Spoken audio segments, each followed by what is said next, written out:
I'm back with another video. So I hope that y'all can hear me real good. I try to use these headphones.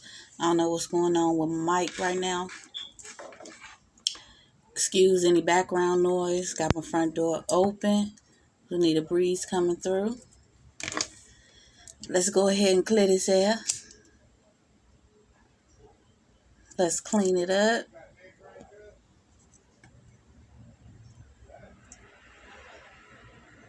And pull in some positive vibes. Leave out the negative.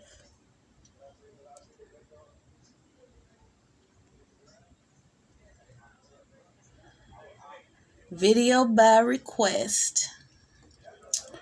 We gonna tap into this Tupac situation. And mainly we gonna take a look at Diddy.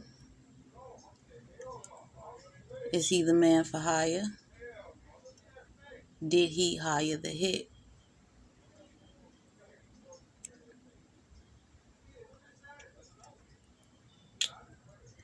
Everything in this video is for entertainment or educational purposes.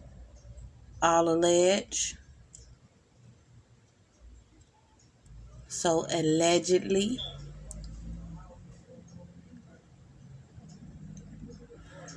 did Puffy order the hit? What is the energy that surrounds that?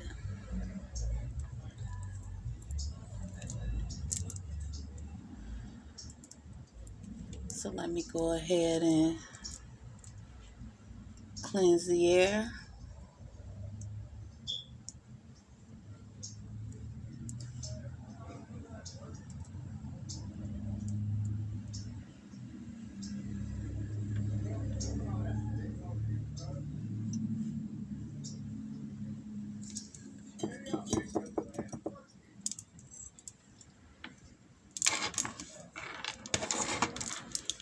Perception of the coin. Just because it was supposedly murder for hire.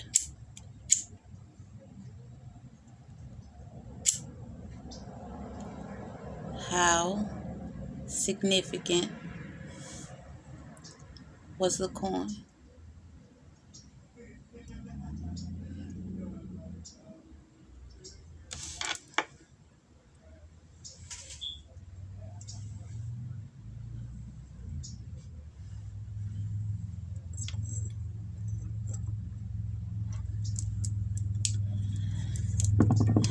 And because this was a shooting,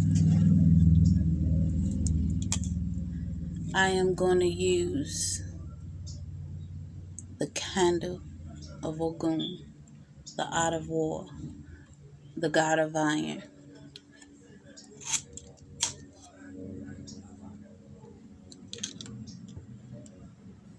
Wait a minute. Okay, can't get it to light. Wait a minute.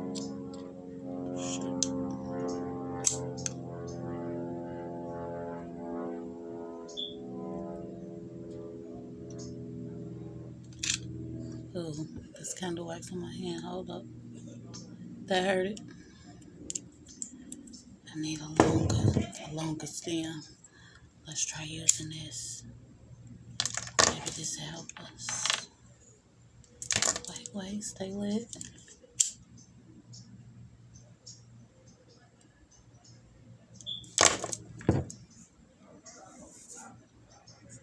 Okay, that's not gonna work. That's not gonna work. That's not working at all. And I don't know how I'm gonna do this. So let's see. Let's see. Maybe it can drip on the napkin. Just got my finger.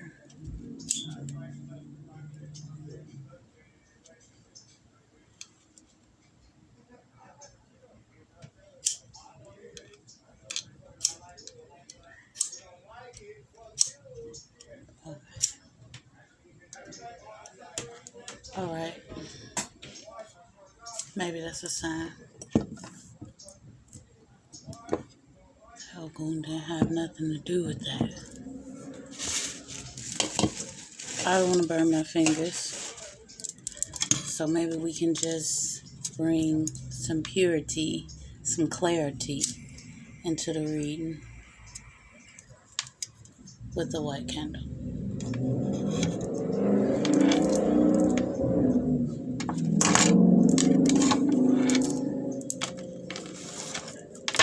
So I ain't gonna hold you. I'm gonna jump right in, tell you what I see. We're trying to see if the accusations that this was a murder for hire, that it was authorized by P. Diddy, Puff Daddy, whatever you know him as. We just gonna kind of take a look into it, see what the cards gotta say.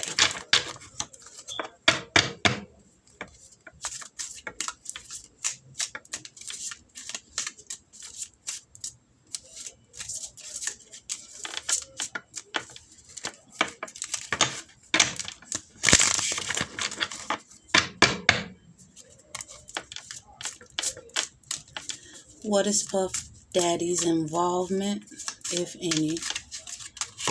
Looks like that has come out.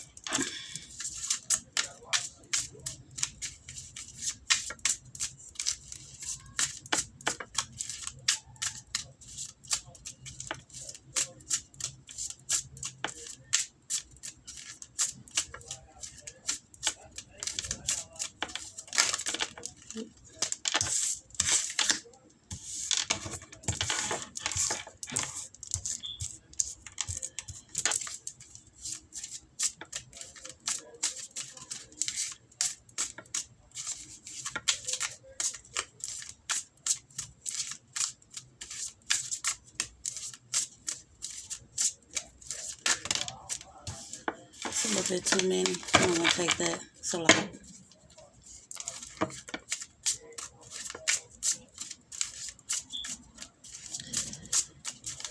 I know by now we've all heard the accusations that I believe his name is Keefy D has translated. Okay, we'll take that.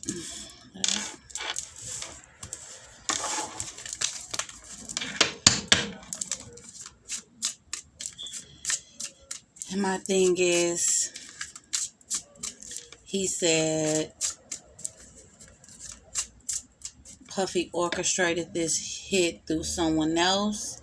Then he also said he personally spoke with Puffy and that he asked him to handle this hit. But let's just see, it's a strong accusation. Whoa, way too many. Will not read all those. Just want you to show me cards that I need to see. Okay, with some of my cards, some of these things are very small, so glasses it is.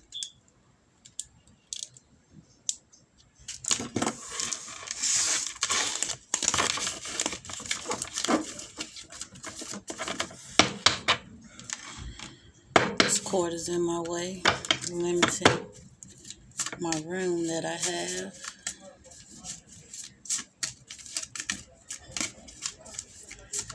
Show me the cards I need to see.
Okay.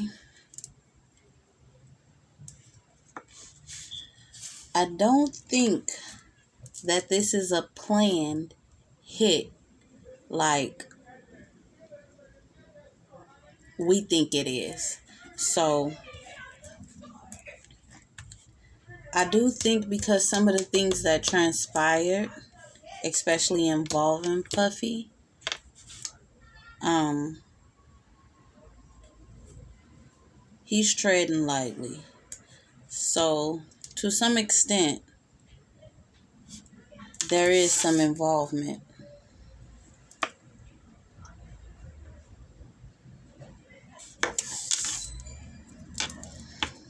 But Puffy's very smart. So he used a bit of common sense when it came down to this hit. So when it came down to this taking place,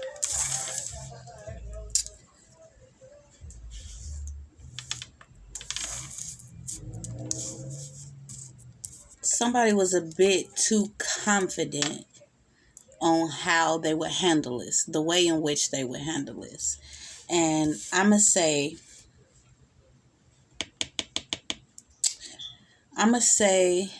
that was Keefy D. He was confident that he could secure this hit and that he could secure the money. But see, Ten of Pentacles in reverse, there was problems. A major failure.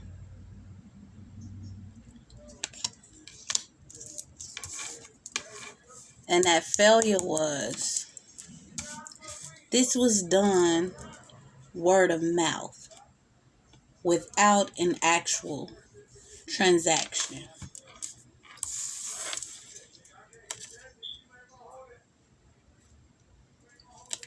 And again, like I said, hardworking Puffy. Like he was over careful. You know, he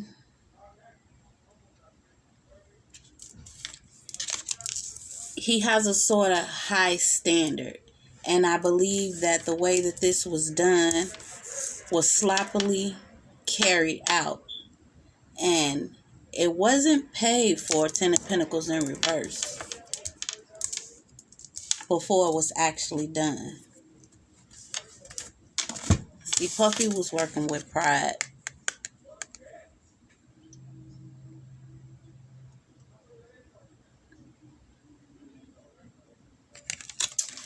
Puffy was working with pride, and he still needed like more of a public recognition of this without having himself tied to it. And to a certain degree, he regrets it. He regrets speaking about it. He regrets talking about it. He regrets putting the actions in place. And when I say putting the actions in place, he didn't actually orchestrate where it would be, who he wanted to do it, how he wanted it done. It was never his orchestration. But he spoke about it. You see what I'm saying? There's a messenger. And I know a lot of people involved in this case is no longer here. But there is one person who can corroborate what Keefy D says.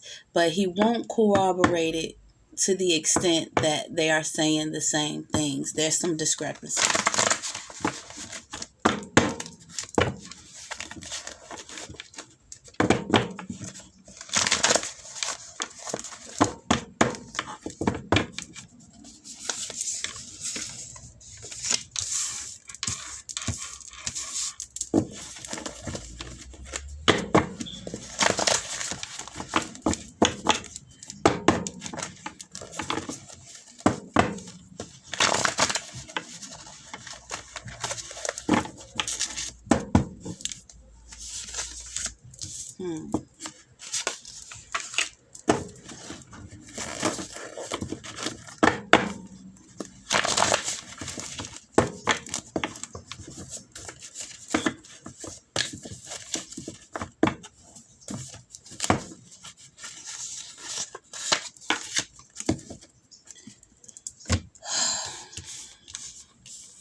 Puffy held a lot of pride. And of course, there was like mayhem amongst friends. A situation occurred that caused Puffy to feel defeated in some sort of way. And opposed to him walking away and letting it go,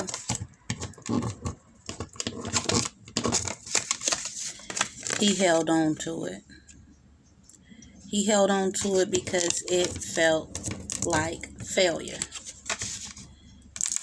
He felt defeated. Whatever the situation that occurred, it occurred amongst people who were once friends. Now, Puffy's only logic was to eliminate the situation.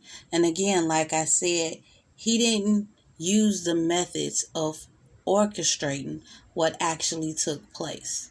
He didn't, per se, call upon the person who actually did it.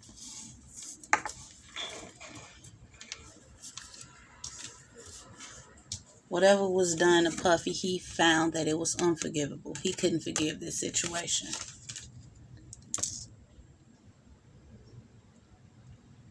And like I said, he regrets that it all took place, because here it is 27 years later and it's all falling back on him. But the truth is, there's nothing to tie him to this. There's no paper trail. There's no wiretaps, phone calls. There's not even another person who will speak up, even though we know that there's one more. Outside of those people that are no longer here, there's one more. There's one more person who can corroborate the story, but not in the fraction and the way in which Keefe D told it. See, Keefe D thought dollar signs instead of logic. And those dollar signs were never given. He never received a dime. Puffy never wrote a check.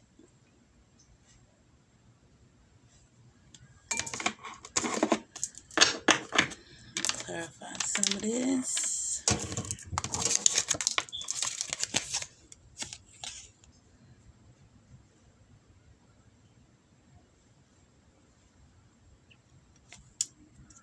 Yeah, Puffy never wrote a check. High Priestess, his intuition told him the job is done. And they didn't seek a dime before the job was done. He ain't paying a dime.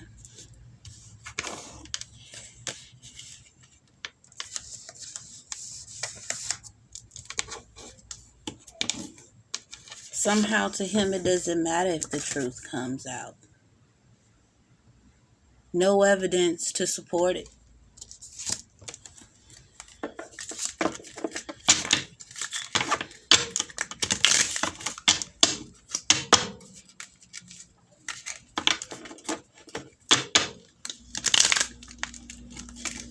He felt like he worked so hard to get something up off the ground that he felt like Death Row was tearing down.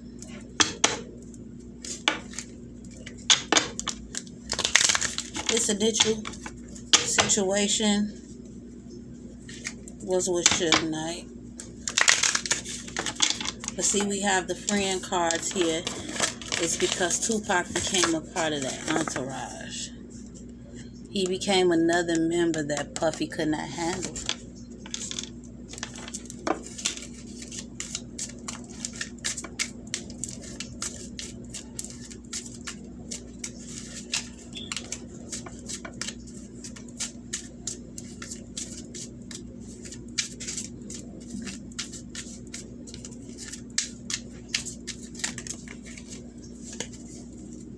High Priestess again.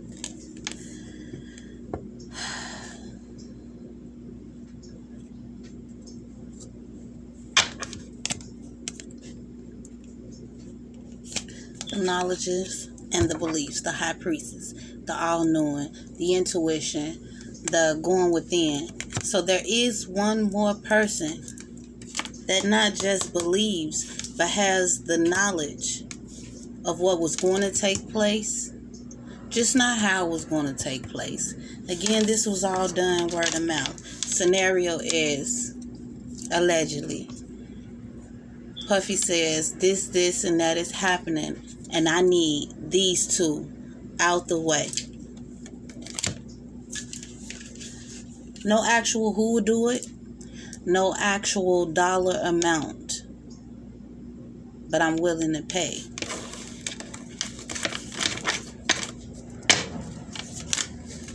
It's a little too many.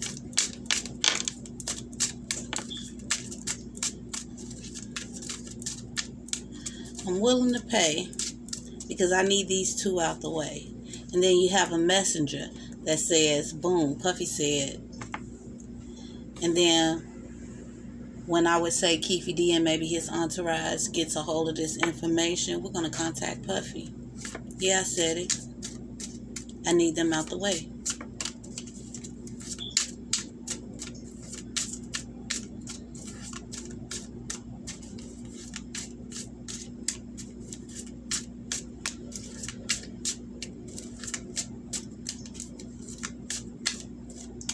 Who Puffy thinks is going to handle this situation doesn't handle this situation. It's passed off to now yet somebody else who may have an idea that Puffy said. You see where I'm going to this? With this? Hearsay. He said that he said that he said. And in all actuality, not a dollar given.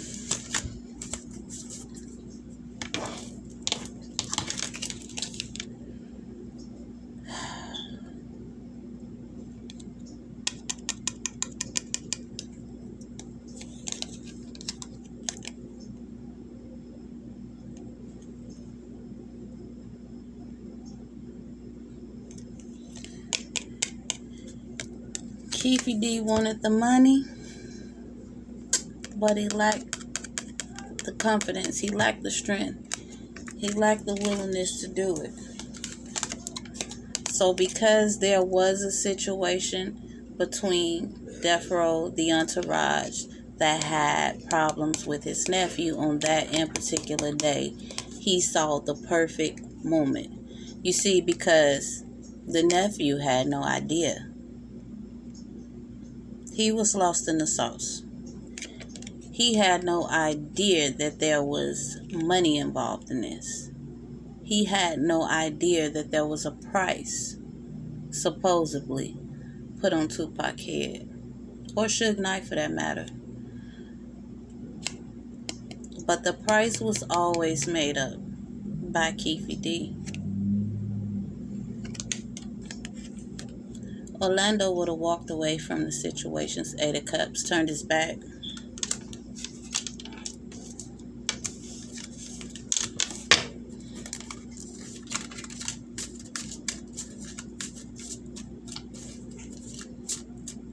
Keefy D pushed the issue. This had to be done. He saw dollar signs.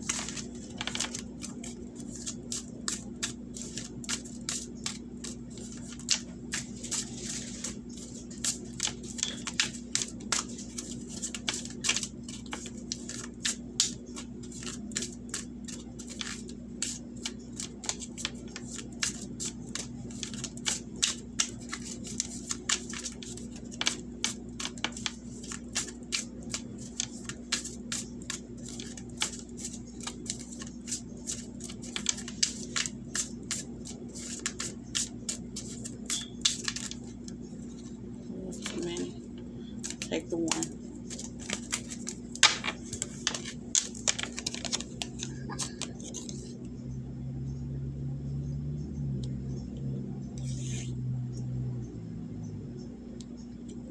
Six of Cups.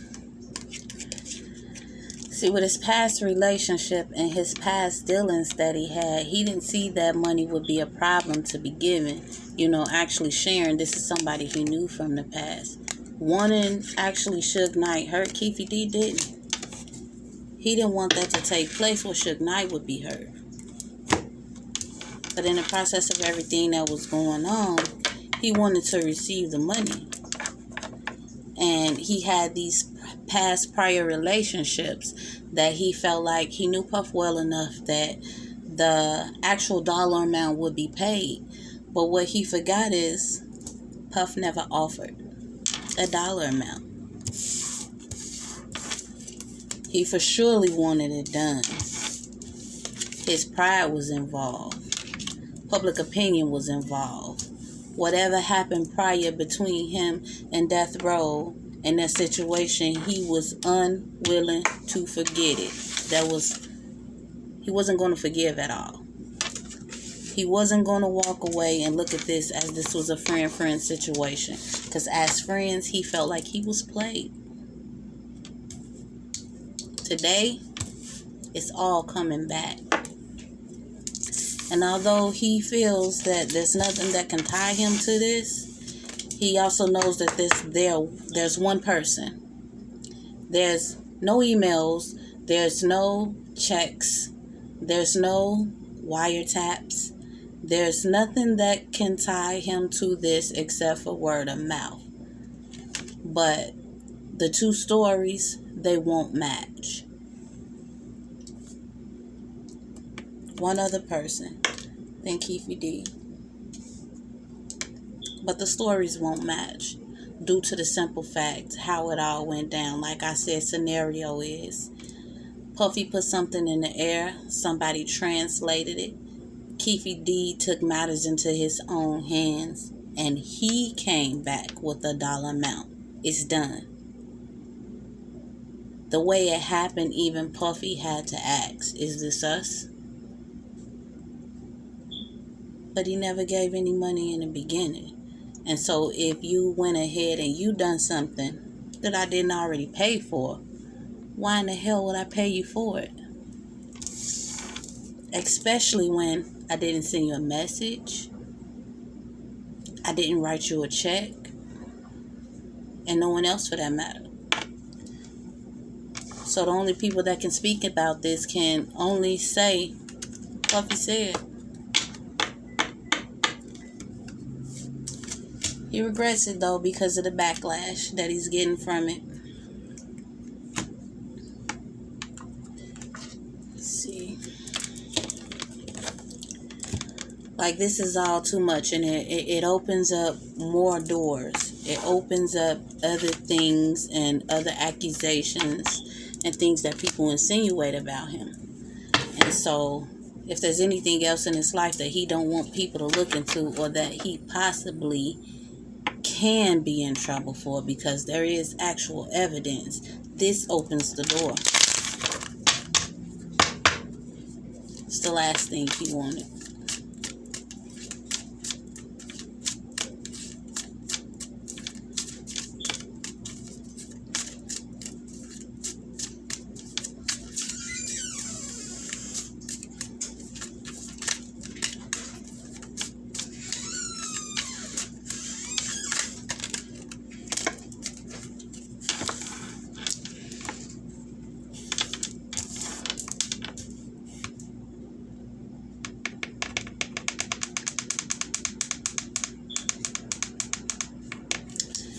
Oracles, I know it was a distraction from your pain.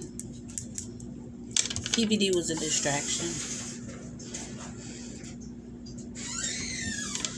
Keefy D was the ultimate one who could make Puffy let go of this anger and this pain that he had from whatever transpired.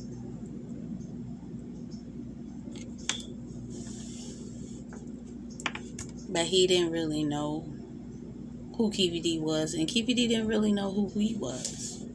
He thought for whatever reasons he was going to get a payment. He didn't really know who he was.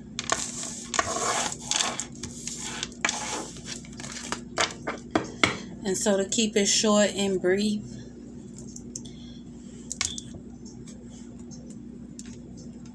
did Puffy order the hit on Tupac? He definitely requested. He never orchestrated it. He never paid for it. Because everything happened outside of his demand. So he definitely put the word out there. This is what he wants done. But without any further conversations, without any money being transpired, it was never orchestrated properly, to the point where if there's any truth to Puffy calling to say, hey, was this us? That's why I believe in what I see, that there's truth to that. And the reason he had to ask is because it was never properly planned. It was just done. And Keefe D took certain matters into his own hand to have someone else do this without ever receiving a dime before it was done, without ever receiving anything that was promised of payment, including a verbal agreement. He acted off word of mouth.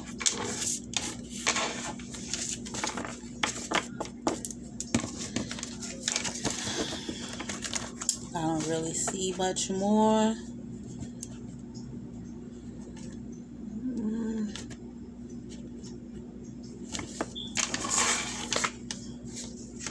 Yeah, Puffy's legacy depended on it. He definitely wanted it done. And if he would have had more involvement in saying when, how, and who, he would have made a payment. But that never occurred. It never occurred.